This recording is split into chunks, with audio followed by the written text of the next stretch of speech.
Hola chicos, hoy haremos una pequeña exposición acerca de la redistribución de la renta, donde daremos a conocer conceptos básicos, así como la causa de la desigualdad y las medidas principales de esta, terminando el tema con el estudio de la política que conllevaría a una mejoría a esta redistribución de la renta.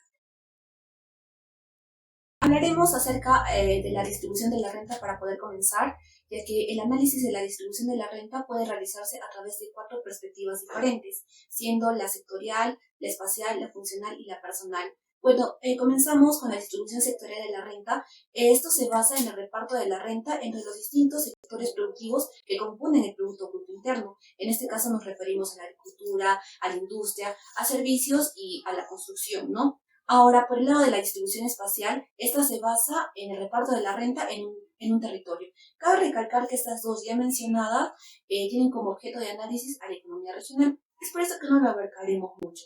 Ahora, hablando sobre la distribución funcional de la renta, este se basa en el reparto de la renta entre factores de producción. Cabe recalcar que este enfoque ya ha sido contemplado por los autores clásicos, quienes distinguían entre terratenientes, entre capitalistas y también entre trabajadores. Ahora hablamos sobre la distribución personal de la renta. En sí nos vamos a avanzar mucho más en esto, ¿no? En el tema económico, ya que esta distribución personal es el reparto de la renta disponible entre individuos o familias, esto independientemente del sector en que se encuentre, de la región en la que se obtenga o el factor productivo al que remunera, ¿no? Bueno, asimismo seguimos haciendo mención que desde el punto de vista de la justicia económica se distinguen dos tipos de equidad. Tenemos a la equidad categórica y tenemos a la equidad vertical. Bueno, cabe recalcar que la equidad categórica se basa más de poder ayudar a las personas que se encuentran en pobreza, ¿no? Porque esta equidad nos menciona que todos los individuos deberíamos consumir un determinado número de bienes y servicios, absolutamente todos, y así poder evitar la pobreza. Ahora, en cambio, en la equidad vertical esta se basa más, podemos decirlo por el campo tributario, porque esta equidad nos menciona que las personas que tienen más riqueza deberían contribuir más al Estado, las personas que tienen menos riqueza contribuir menos al Estado. De ello nos podemos hacer una pregunta, ¿no? ¿Cuáles son las raíces de la desigual distribución de renta entre los distintos individuos o familias en el contexto de la economía de mercado? Y para responder esta pregunta, nos centramos en dos fuentes de ingresos personales. Por un lado tenemos al trabajo personal y por el otro lado tenemos a la distribución de riqueza. Bueno, hablamos primero por el lado del trabajo personal, ya que acá esto se da por ciertos factores. Por ejemplo, por las diferencias personales. Esto, se entiende más por el lado educativo, ya que las personas que obviamente tienen más educación, por decirlo así, ya que tienen un bachiller, un doctorado, una maestría, van a ganar mucho más a comparación de las personas que no tienen eso. Ahora, otro factor es la intensidad de trabajo. Nos referimos a que las personas que trabajan más horas van a tener mucha más renta a comparación de las personas que trabajan menos horas.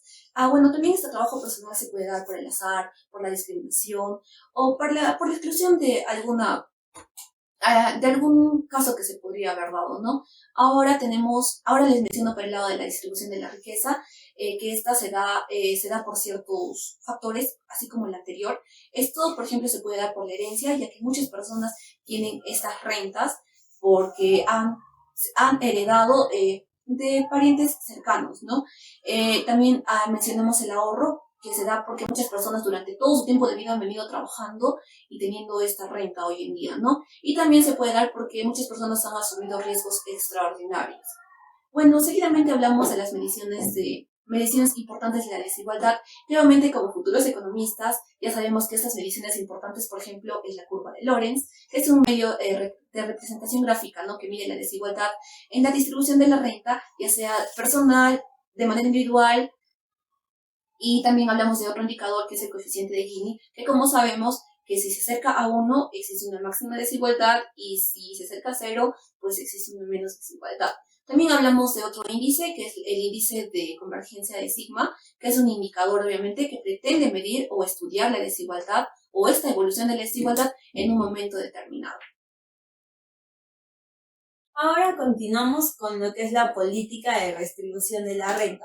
Dentro de este apartado lo vamos a dividir en dos, en objetivos y los argumentos. Dentro de los objetivos tenemos como prioridad es disminuir las desigualdades de las personas que se encuentran en pobreza, de tal manera que se pueda satisfacer las necesidades básicas que tengan que ver con salud y educación.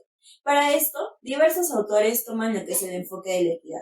En el enfoque de equidad nos referimos a que los problemas del mismo caso sean tratados del mismo modo, pero sin embargo, cuando sean problemas distintos, sean tratados de distinta manera para poder llegar a una solución y erradicar la pobreza.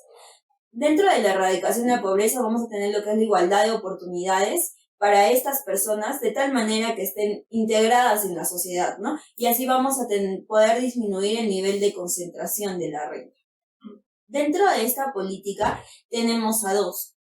Uno, poner impuestos a través del Estado y el otro, incrementar los gastos públicos. Dentro de los impuestos indirectos vamos a tener dos gráficos. El primer gráfico va a ser el bien A y el segundo gráfico el bien B. Si aplicamos un impuesto al bien A, este impuesto va a generar de que la elasticidad precio sea no nula. Pero en el gráfico B, si aplicamos el impuesto, esto va a generar una elasticidad precio igual a 0. Esto no va a generar una ineficiencia. Lo que va a hacer encarecer el consumo, pero sin embargo la cantidad consumida va a ser la misma anteriormente aplicado el impuesto, ¿no? Dentro de la imposición sobre la renta tenemos lo que es la estructura tarifaria. Dentro de ello, el tipo de medio sobre la renta, es decir, por cada cantidad, y el tipo marginal sobre la renta. Dentro del tipo medio tenemos tres tipos: la regresiva, la proporcional y la progresiva. Es decir, si la estructura de la tarifa de la tarifa de la renta aumenta, el tipo de medio va a ser progresiva, pero si permanece constante va a ser proporcional y si decrece va a ser regresiva. Dentro del siguiente punto tenemos la existencia de mínimos exentos, es decir, este apartado busca la equidad categórica. ¿A qué nos referimos? A que las personas que perciben un mínimo o poco nivel de renta no se van a ver obligados a pagar unos impuestos al Estado, pero de tal manera que esto va a producir incentivos al trabajo. Tenemos también lo que son las políticas de gasto y transferencia pública, que lo dividimos en 5. Dentro del primero tenemos lo que son los programas de gastos. Nos referimos a la educación básica, que tiene que ver con el nivel primario y secundario, y el nivel superior, que tiene que ser de calidad para cubrir lo que son las expectativas de la oferta laboral, a través de bonos y becas. Dentro del problema de seguridad social, tenemos lo que son el CTS como seguro de desempleo, las pensiones cuando una persona a determinada edad puede percibir un nivel de renta constante, y lo que son el seguro de salud. Dentro de las transferencias netas generales se aplica lo que son los precios subvencionales. ¿A qué nos referimos? Al pago del gas, del agua o de una vivienda de alquiler, así como también el Estado otorga donativos en efectivo o bonos a través de vales de comida y transporte. Dentro de la redistribución directa entre grupos específicos nos referimos a que se apliquen impuestos a personas que practican el ocio dentro de este grupo. ¿Para qué? Para que de esta manera generen un fondo para que pueda ser financiado de estudios superiores, para que el grupo sea de mayor calidad. Dentro de las políticas de inversiones públicas tenemos las externalidades positivas, que tienen que ver con la construcción de carreteras, la construcción de servicios públicos, para que así pueda generar una creación de puestos de trabajo. Continuando con la política de la redistribución de la renta, tenemos el punto número 3, el impuesto negativo sobre la renta como alternativo. En este tipo de impuestos se va a establecer una renta mínima a fin de que se pueda superar la pobreza. Es decir, se va a brindar una subvención cuando los ingresos se encuentren debajo de la renta mínima. Supongamos que el salario mínimo sea de 12.000 soles y una familia no perciba este salario y se tenga un subsidio del 50%. Entonces sería 6.000 soles. Es decir, que este sería el ingreso total que va a percibir la familia. Un segundo ejemplo se tiene, tengamos el mismo salario mínimo, el mismo porcentaje de subsidio. Sin embargo, en esta ocasión, la familia va a percibir un salario de 8.000 soles. Entonces, el subsidio ya sería 50% de 10.000 soles, porque ya se estaría percibiendo 8.000 soles. Y en este caso se va a tener 5.000 más 2.000 soles, pues se estaría generando un estímulo para que la familia siga trabajando. Siguiendo con esto, se va a llegar a un punto en el que ya no se va a tener que generar un subsidio. Y pasado este punto, pues las familias con ingresos superiores a estos 12.000 soles van a tener que pagar un impuesto. Milton Friedman menciona que este tipo de impuesto ayuda a los pobres, no dándoles un poco más de dinero. En este sistema se tendría como consecuencia eliminar la división existente de la sociedad entre los que reciben y los que pagan. Pero esto no se da en la actualidad porque se tendría que eliminar la burocracia, ¿no? Y esto se queda sin trabajo. El punto número 4 serían las políticas de rentas y los precios.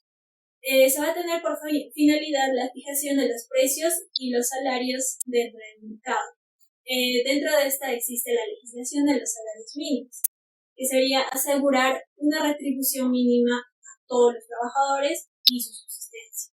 En este caso se va a observar que si el gobierno va a fijar un salario mayor al que se establece en el mercado, pues se va a generar un exceso de oferta de trabajo y además va a existir lo que sería un salario mucho más elevado, ¿no? Y se va a incrementar los costos de las empresas, por lo que se va a tener que reducir en cierto punto el empleo. También se tiene lo que sería la política de precios agrarios y está la política de precios máximos controlados, donde las personas con rentas bajas van a adquirir ciertos bienes y servicios a precios donde el nivel máximo va a quedar limitado administrativamente. En este caso, si el Estado decide poner un precio de un bien por debajo del equilibrio, habría un exceso de demanda de este bien. En esto, en los beneficiarios de los precios bajos, pues van a salir beneficiados, ¿no? Pero algunas personas van a quedar sin acceso a la vivienda de alquiler. El punto número 5 es la política de la redistribución de los activos. No se encuentra lo que sería la reforma agraria, donde se puede realizar a través del reparto de la tierra o de la colectivización. Y por último se encuentra la intervención pública dentro del mercado de trabajo, donde las subvenciones para la creación del empleo también se va a generar lo que sería la disminución de los costes dentro de la seguridad social.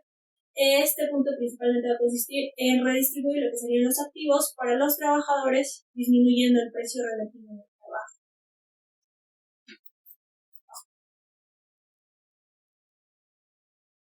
En conclusión, el tema de la redistribución debe desenvolverse principalmente en el mundo de la ética y la moral. Y podemos ver que en el tema tratado se busca reducir la desigualdad a fin de tener una igualdad de oportunidades, esto a través de medidas o políticas establecidas por el Estado, ¿no? Tales como la generación de programas o política impositiva, impuestos negativos de renta, todo esto a través del establecimiento de precios o salarios a fin de lograr lo que es la eficiencia y la equidad de toda la población. En conclusión, el